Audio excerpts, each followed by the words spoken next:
Primera de Juan, capítulo 5, versículo 17.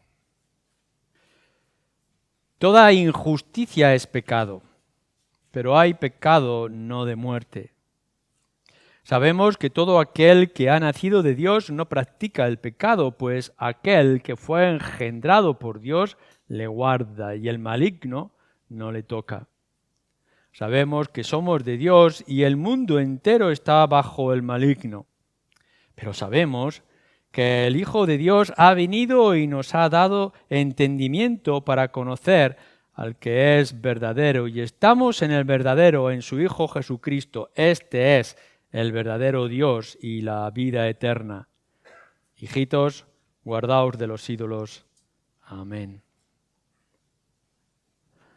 Aun cuando Juan está haciendo un resumen en estos últimos versículos, en las últimas líneas de su carta, de muchos de los temas, asuntos que ya ha tratado anteriormente, aun cuando esto pueda ser un repaso de muchas ideas que ya se ha vertido y hemos podido ver a lo largo de esta larga serie que hemos tenido en Primera de Juan, aún así no podemos dejar de plantearnos que cuando Juan está diciendo esto al final de su carta a sus lectores, está centrando nuestra atención en cosas que puedan ser cruciales y principalmente en la figura y en la persona que es esencial de principio a fin en la carta de Juan, que es nuestro Señor Jesucristo.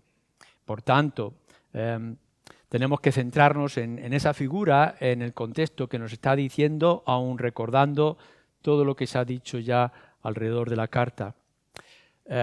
Yo me he atrevido a ordenar estas últimas líneas quizá de una forma más aplicativa, sin salirnos, por supuesto, de lo que Juan nos está diciendo. Esto es una idea, seguramente, que cada uno de vosotros pueda haber aplicado o visto para sí mismo en el estudio de la palabra. Es decir, vosotros cogéis un texto, una parte de las Escrituras y la podéis ver aplicándolas según las circunstancias que podáis estar viviendo, y el Señor os hablará de una forma o de otra con esas mismas líneas. Y algunos versículos que están al final las podemos ver de manera diferente al principio y coordinar en nuestros propios pensamientos. No va a dejar de ser la palabra, pero la palabra nos va a hablar de forma diferente a cada uno de los que estamos aquí en esta tarde, o cada uno de los creyentes cuando de manera regular leéis las Escrituras. Las Escrituras no están solamente para leerlas, acordaros. Las Escrituras están para leerlas, estudiarlas, meditarlas, aplicarlas, disfrutarlas. Bien, ¿qué es lo que Juan quiere decirnos al final de su carta? Que debe ser relevante para aquellos tiempos y debe ser relevante e importante para nosotros. Bueno, una idea se ha repetido a lo largo de la carta y se está diciendo aquí en el versículo 19. Sabemos que somos de Dios y el mundo entero está bajo el maligno. El mundo entero está bajo el maligno. No nos gusta tener esta idea fresca en nuestra mente, no nos gusta leer estas cosas, no nos gusta saber que el maligno, que es Satanás, tenga un dominio y un poder extenso en el mundo. Pero Juan ya nos lo ha estado diciendo en el capítulo 2, en el versículo 13, o en el capítulo 3, versículo 12, el maligno y la influencia y el poder del maligno, de Satanás. Una de las cosas que tenemos que darnos cuenta, tú y yo, cada uno de nosotros, en nuestra vida y nuestra vida cristiana en particular, y que tenemos que decírselo también a la gente del mundo, es que Satanás no es ignorante, Satanás no es débil, no es cualquier cosa, no es simplemente una idea, es una realidad y es una realidad terrible. Y lo tenemos que considerar de esta forma. No podemos espantar el diablo con nuestras idioteces o nuestras simplezas o con ideas que no sean de la palabra de Dios. El diablo no va a huir de nosotros. Si no huyó en primer lugar en la tentación de nuestro Señor Jesucristo, cuanto menos contigo y conmigo. La Escritura nos describe a este maligno como el príncipe de este mundo. Y por tanto, cuando está hablando de esta expresión, recordar en el Evangelio de Juan, capítulo 12 y demás, está hablando de su dominio y de su control. Si esto fuera poco, de hablar de Satanás como el príncipe de este mundo, también Pablo nos dice en 2 de Corintios que es el Dios de este siglo. Y cuando está hablando de este Dios en minúscula, aún así nos está hablando de un Dios poderoso, de control. El mundo, la creación, todo lo que hay a nuestro alrededor no es suyo. Tenemos que recordarlo, el mundo no es suyo, Él no lo ha creado, no le pertenece. Pero aún así la Escritura nos dice que el diablo tiene control del mundo.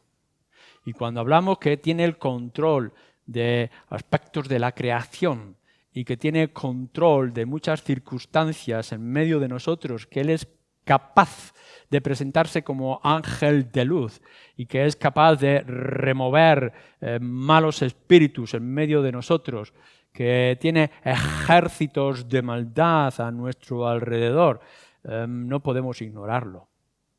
Así que si decimos, bien, es cierto que Dios es el creador, que Dios es el Señor y que al final Dios hará y cumplirá su plan perfecto que incluye enviar a este maligno al lago de fuego y azufre, eso no quita que se le permita al diablo tener control de lo que está a nuestro alrededor.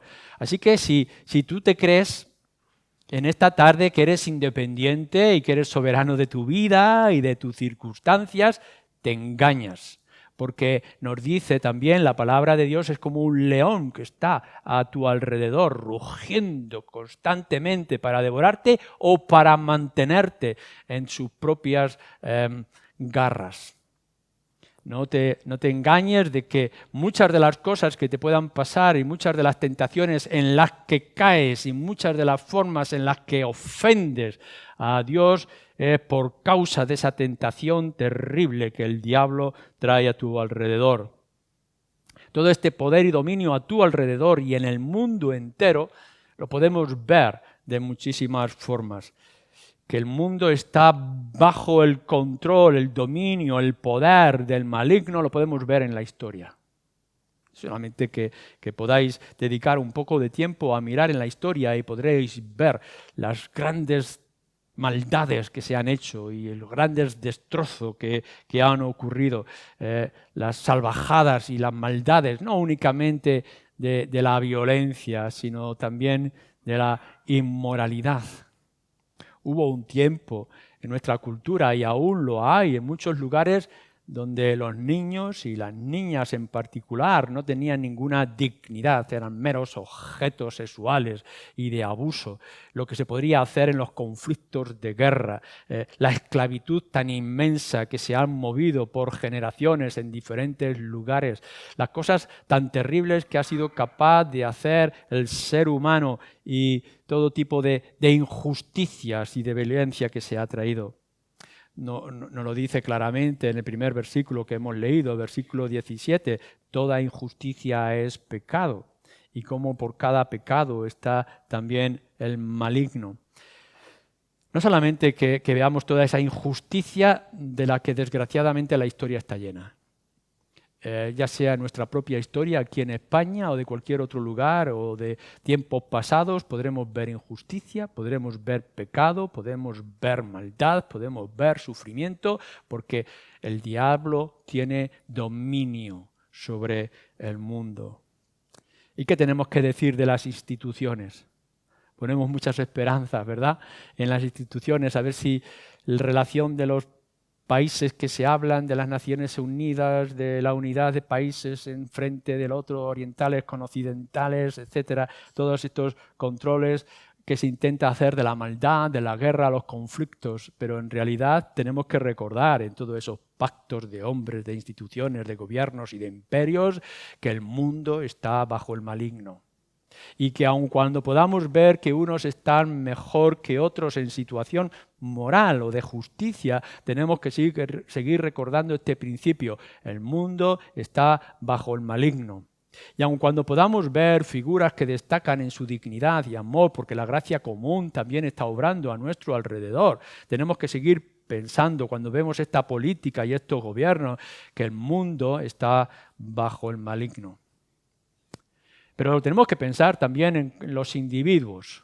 Y ponemos esperanzas en un político, ponemos esperanzas en cualquier persona que se levanta y que parece que destaca de algún tipo de bondad, pero si no es parte del pueblo de Dios y si es parte del mundo, tenemos que recordar que esa persona que es parte del mundo está bajo el maligno, porque el mundo está bajo el maligno.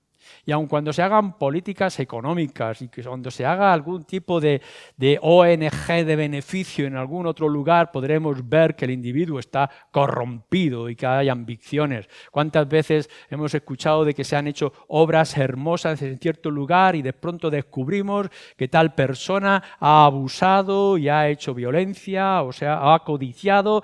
Y no nos tiene que extrañar porque también esas personas como parte del mundo están bajo el maligno. Podríamos seguir así. Pero la verdad es que cuando miramos la extensión y el poder del mal, y por tanto el poder de Satanás es grande, el poder de Satanás es inmenso. Por ejemplo, cuando pensáis en la violencia y en la crueldad, el otro día nos estaban informando, recordando que Mao Zedong es culpable de millones de muertos. Que Stalin, con sus gulags y sus esclavitudes, es culpable de 20 o 30 y tantos millones de muertos, de esclavitud. Y cuando pensamos en Hitler y en el nazismo y la muerte de 6 millones de judíos y entre ellos también gitanos, es culpable de millones de muertos. Y pensamos en grandes políticos del pasado y del presente. Cuánta injusticia, cuánta violencia, cuánta salvajada, porque el mundo está bajo el maligno.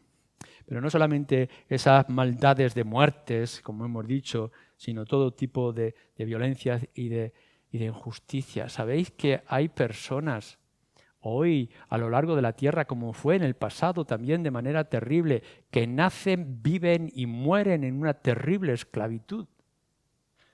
Y no solamente la esclavitud del trabajo, sino la esclavitud moral y de la indignidad y del desprecio. Y no nos tiene por qué extrañar ni sorprender, porque este mundo está bajo el maligno. Y que hablamos de la perversidad moral y de las leyes que se están levantando, de cómo se desprecia las bases de la familia o de los niños no nacidos o de los límites de edad y los derechos a vivir, etcétera. La pornografía, la gran esclavitud de la pornografía que se mueve por todas partes y que no son capaces de frenar. Bueno, no nos tiene por qué extrañar, ¿verdad? Porque el mundo está bajo el maligno. ¿Y qué pensamos, por ejemplo, de las filosofías y de las religiones? De la credulidad y de la incredulidad que mueve a multitudes, millones de personas.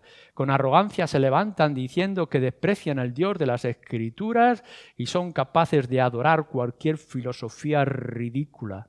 O cuando se enorgullecen de decir que son libres de todo pensamiento fantasioso, como nos acusan a nosotros, y quedan en la nulidad y son capaces de consumirse bajo una botella de alcohol o algún tipo de droga. No nos tiene que sorprender que cuando se quita el cristianismo, se quita la fe, se quita Cristo, se quita Dios, lo que se queda es el dominio del príncipe, porque el mundo está bajo el maligno.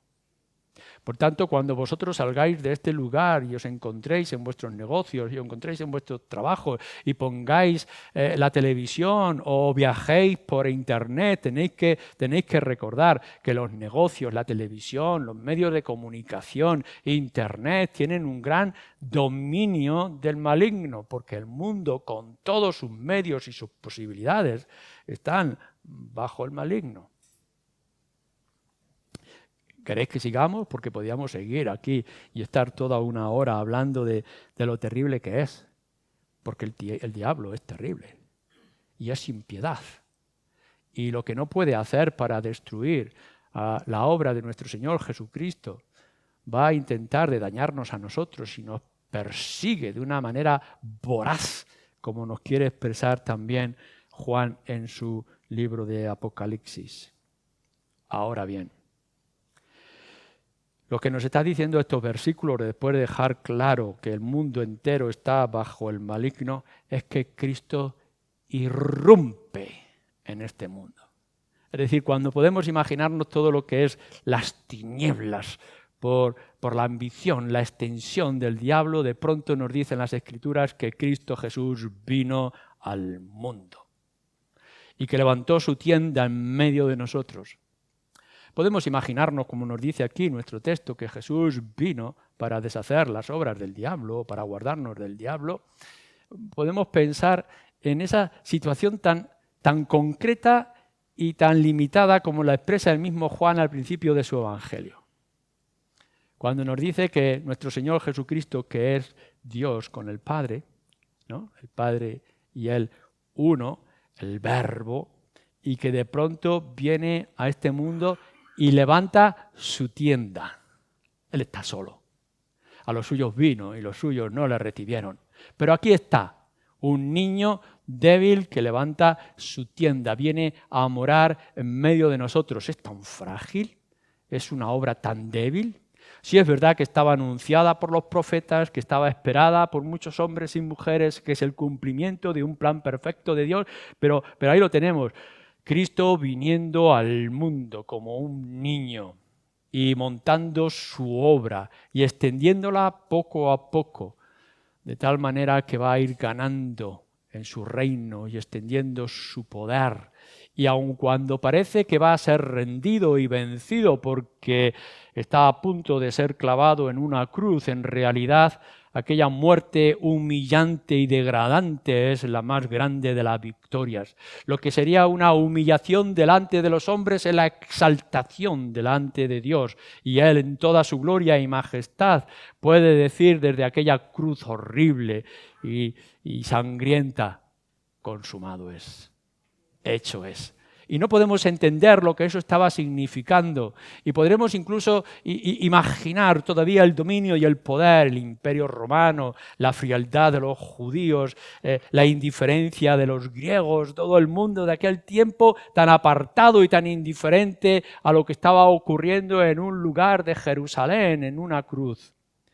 Ese fue el cambio por completo y definitivo de toda la historia. Y de aquel momento, desde aquel mismo instante, las Escrituras nos dicen, el Señor Jesucristo nos dice, yo vi caer a este príncipe, a este Dios de este mundo, hasta el punto de que un día yo lo pondré debajo de mis pies.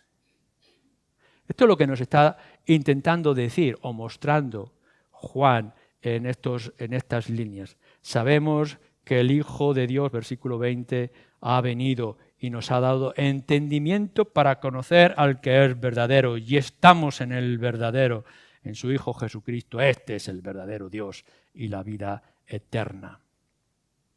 Fijaros cómo lo está expresando. Lo hemos dicho ya en alguna otra ocasión, pero lo tendremos que repetir aquí. El Hijo de Dios, que ha nacido de Dios, versículo 18, versículo 20, es el verdadero, dice, y no solamente el verdadero, sino que es el verdadero Dios y la vida eterna. Su naturaleza divina y a la misma vez el dador de la vida.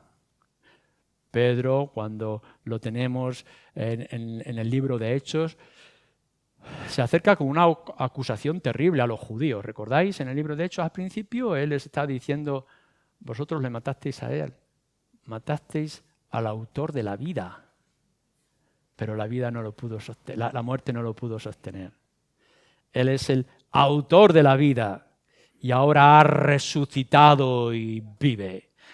Juan nos está diciendo, el mundo está bajo el maligno.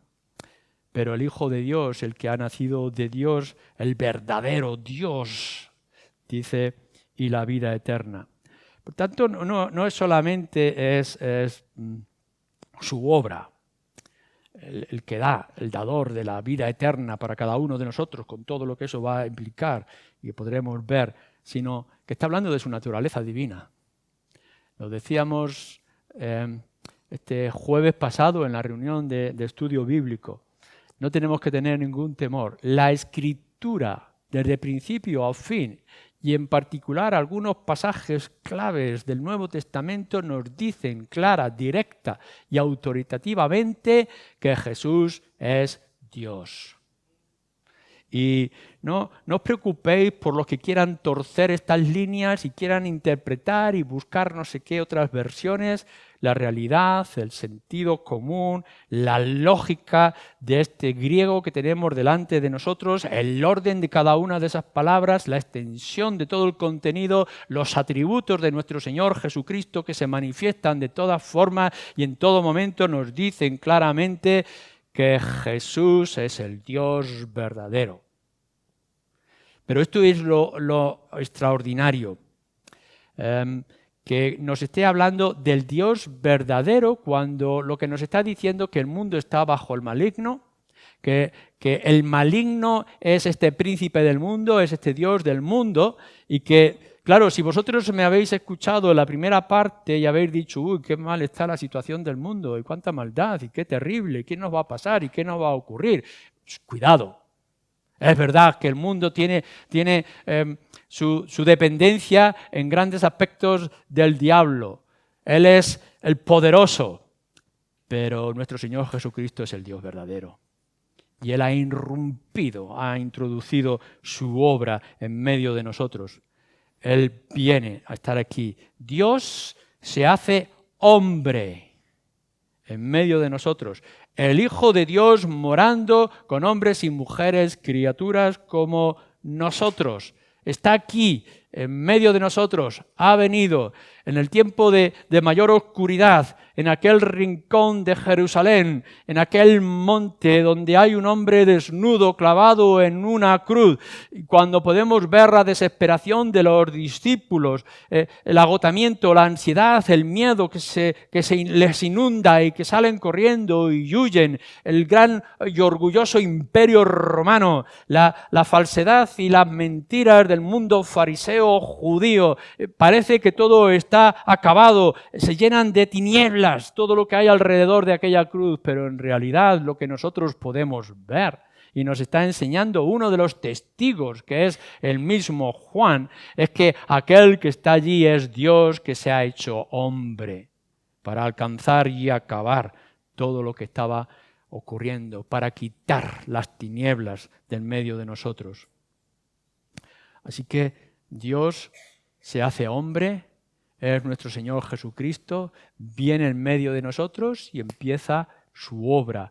He aquí el reino de los cielos se ha acercado a vosotros.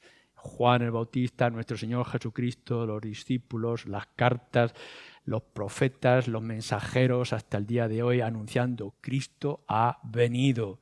Y esto ha cambiado la historia y la va a cambiar de manera definitiva. Pero nuestro texto nos dice algunas cosas acerca de la obra en particular que nuestro Señor Jesús hace. Pero sabemos, versículo 20 otra vez, que el Hijo de Dios ha venido y nos ha dado entendimiento para conocer al que es verdadero. Al que es nacido de Dios va a hacer que nosotros, nacidos de Dios, podamos entender. Fijaros aquí el lenguaje que está utilizando Juan, el que ha nacido, el Hijo de Dios que ha nacido, cuando nos dice también en los versículos anteriores, versículo 18, va a traer conocimiento a los que han nacido de Dios. El nacido de Dios, que es nuestro Señor Jesucristo, a los nacidos de Dios, que somos nosotros. ¿Por qué razón? En primer lugar, para que le conozcamos. Es decir, que se nos quite el velo. Nuestro Señor Jesucristo ha venido a los suyos y los suyos no le conocían. Él empezó a predicar el mensaje, presentarse a sí mismo, hablar y hacer obras extraordinarias, pero la gente no podía percibir. Incluso hablaba en parábolas para que ellos no entendieran y no comprendieran. Pero lo que nos está diciendo aquí, yo he venido para que vosotros me conozcáis. Y aquellos que el Padre le ha dado, se les quita el velo y entonces empiezan a comprender. Fijaros bien, cada uno de vosotros en esta tarde. ¿Conoces a Cristo de la manera real y clara, de las razones por las cuales Él ha venido y el contenido que nos está dando las Escrituras? No te voy a preguntar si tienes información acerca de Cristo. Claro, las tienes aquí.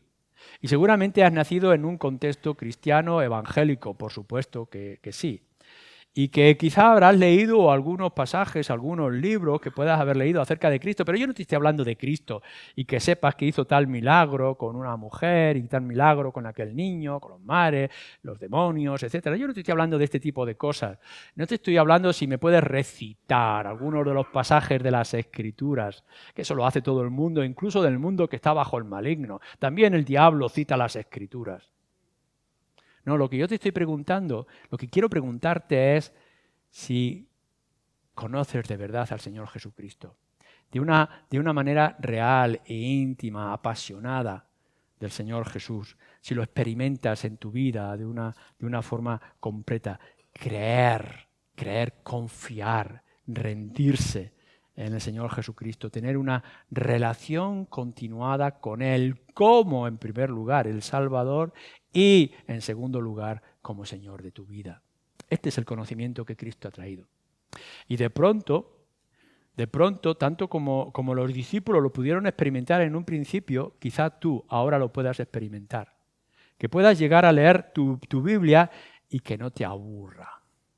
Que no simplemente te conformas, qué bonita, qué entretenido estoy leyendo estas cosas de la Biblia, sino que de pronto puedas llegar y decir, maravilla de las maravillas, cuán grande es mi Dios que ha dado a un hombre como su Hijo Jesucristo por mis pecados. Cuán grandes cosas y tesoros en esta riqueza inmensa que es este hombre, el Señor Jesucristo, y que de pronto descubras que no es un hombre más, sino que es alguien especial. Y que cuando estaba en la cruz, no estaba muriendo únicamente por los pecados, sino que estaba muriendo por tus pecados. Y de pronto, de alguna manera real, aun cuando espiritual, lo pudieras ver sangrándose en aquel lugar y clamando, Dios mío, ¿por qué me has desamparado? ¿Por qué me has dejado? Y que pudieras entender que aquel grito de agonía y de dolor, de infierno, era por tu propia causa y por tus propios pecados. Que de pronto puedas descubrir que cuando aún eras pecador, pecadora, Cristo murió por ti. Y entonces todo el aspecto cambia. No es simplemente que sea una figura relevante e importante de la historia y de la realidad de la vida que vivimos, uno más de tantos, aun cuando fuera grande, sino que puedas decir, Él es único. Que no es simplemente que se enfrentó a una batalla que podía perder, sino que es una batalla con el maligno que iba a ganar batalla tras batalla. Porque ¿sabes qué? Lo que nuestro Señor Jesucristo hace para extender su reino es ganar hombres y mujeres como tú. No es ganar terreno. No es que tenga un dominio de luz en tal país o en tal circunstancia o momento de la historia. La gran victoria que está haciendo el Señor Jesucristo en contra de Satanás es arrebatar hombres y mujeres que hemos nacido bajo su dominio, porque el mundo está bajo el dominio del maligno y que nuestro Señor Jesucristo por su obra en la cruz por nosotros nos va rescatando y ¿sabéis lo que hace? Nos hace suyos. Y entonces, cuando nos dice que nos hace suyos, dice con todo el valor y con toda autoridad, ahora ya nadie los arrebatará de mi mano, porque Él es victorioso.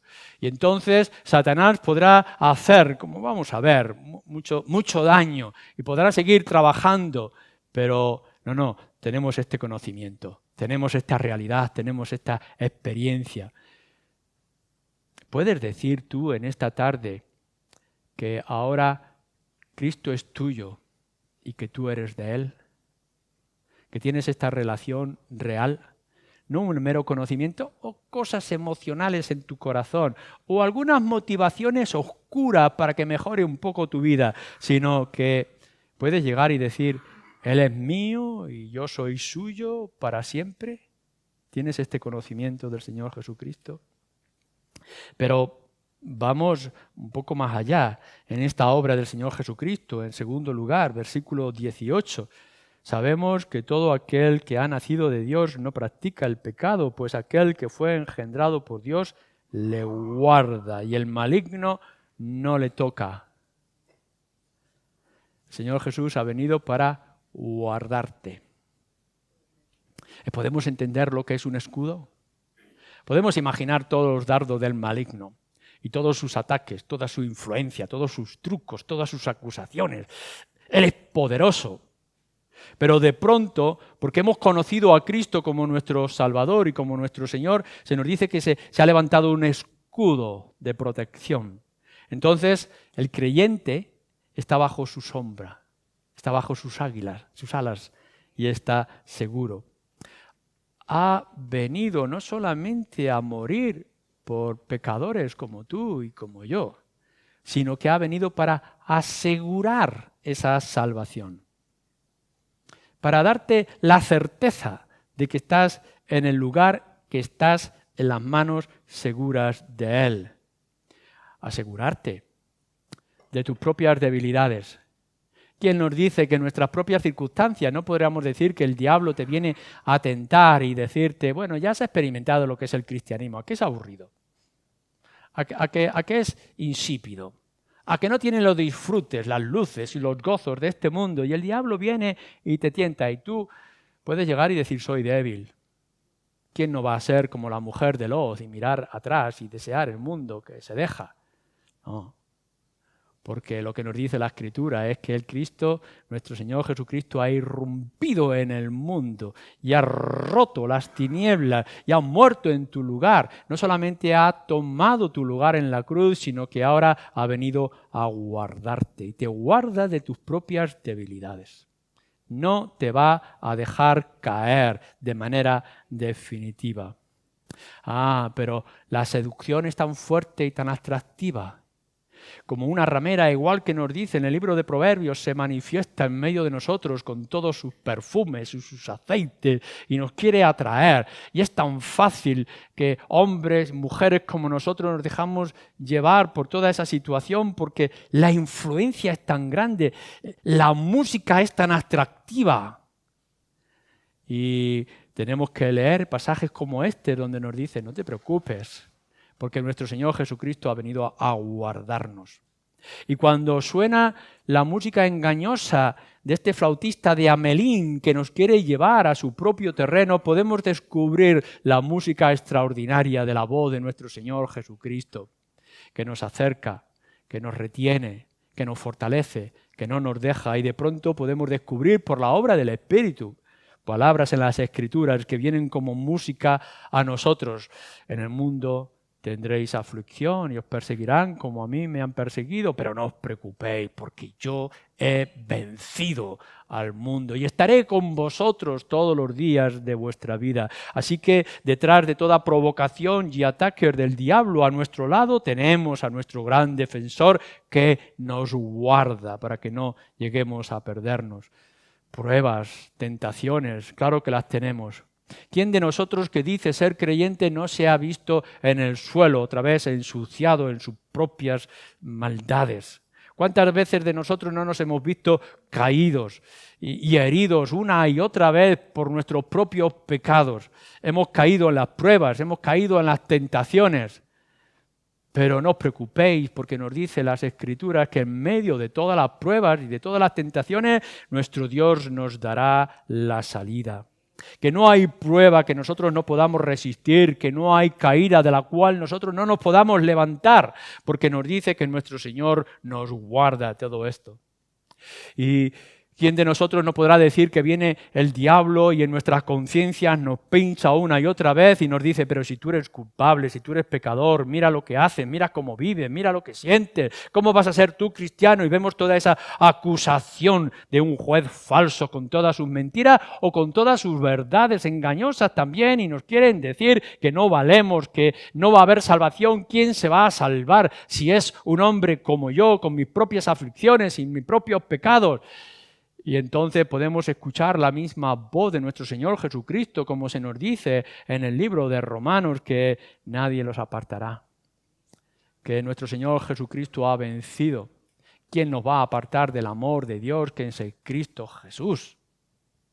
Y entonces podemos ver que por muchas que sean las pruebas y muchas que sean las tentaciones y muchas que sean las caídas y por muchas heridas que llevemos a lo largo de nuestras vidas, podemos decir con certeza que nuestro Señor Jesucristo nos guarda hoy, nos guardará mañana, nos guardará a lo largo de nuestra vida y nos guardará en el último día en esta vida. Porque Él ha venido no solamente a deshacer las obras del maligno, sino a guardarnos bajo sus alas protectoras. Pero fijaros también en tercer lugar, nos vuelve a decir otra vez el versículo 18, aquel que fue engendrado por Dios le guarda y el maligno no le toca. ¿No nos toca? ¿Acaso no le hizo un daño terrible el maligno, Satanás, al mismo Job? ¿No fue Job el que sufrió toda aquella terrible experiencia de perder sus riquezas, su casa, su ganado, sus criados, sus hijos, el respeto de su mujer e incluso su propia salud, que tenía que rascarse con un tiesto? ¿No es esto que el diablo toca y daña? ¿No podemos ver al mismo Pedro dudar y negar a nuestro Señor? ¿No podemos ver a tantos que decían y que se apartaron hasta el punto que en un momento mismo Pablo, el apóstol, dice, estoy solo porque fulano y mengano han preferido el mundo? ¿Acaso no tiene Satanás poder para tocarnos y herirnos? Bueno, tenemos que mirar bien nuestro texto. La Escritura, Juan ya ha dicho anteriormente que todos pecamos, claro que sí, que hay pecado en nosotros, claro que nos ensuciamos con los vientos de este mundo y las circunstancias que hay a nuestro alrededor. Aun cuando seamos creyentes, nosotros pecamos. Pero nos dice aquí, nos lo recuerda con contundencia, igual que lo dijo al principio de su carta, en el capítulo 1, capítulo 3 y demás. Los creyentes no practican el pecado. No sabemos si cuando está diciendo que los cristianos, los creyentes, los evangélicos, los cristianos bíblicos no practican el pecado, si lo que significa es que no quieren practicar el pecado, que no pueden practicar el pecado o que no deben de practicar el pecado. Pero lo que nos está diciendo es que pecamos, pero no viviremos bajo el pecado. Y por tanto no perderemos nuestra salvación. Claro que a veces nosotros tendremos que tratar al creyente como si no fuera creyente. Nos dice el Evangelio de Mateo, que algunos tendremos que tratarlo como si no fueran creyentes y tener por gentil y publicano, y que Pablo en su carta a los Corintios nos dice que le tengamos o le pongamos en las manos del mismo Satanás para que vean y así fue, al final se han ganado. Claro que el diablo en un aspecto nos puede tocar porque nos daña, nos hiere, nos hace llorar, nos trae intranquilidad, incluso como el mismo rey David, nos puede quitar el gozo de la salvación. Pero lo que sí es seguro es que no puede tocar el alma y no puede tocar nuestra salvación. Que esa la tenemos seguras. Temed, dice el Señor Jesucristo, y así nos advierte, temed aquellos que pueden herir el cuerpo. Claro que sí. Pero en realidad nuestro temor reverente tiene que estar en aquel que tiene el control, no solamente del cuerpo, sino también de la mente y del mismo alma. ¿Es esto así en tu propia vida y en tus propias circunstancias?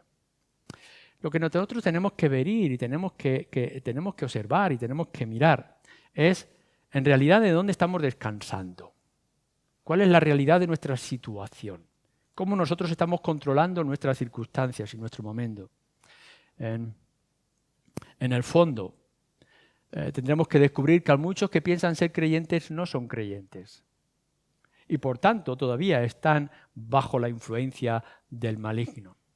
Y podemos entender que hay creyentes que son verdaderos creyentes, que al final los tendremos que tratar como no creyentes porque están viviendo una vida quizá vergonzosa por su pecado y su moralidad. Y tendremos que ser firmes en medio de estas circunstancias. Pero aún así, lo que sí sabemos y que sí tenemos por seguro es que el diablo no tiene ningún poder ni ninguna influencia por cambiar lo que Cristo ya ha cambiado.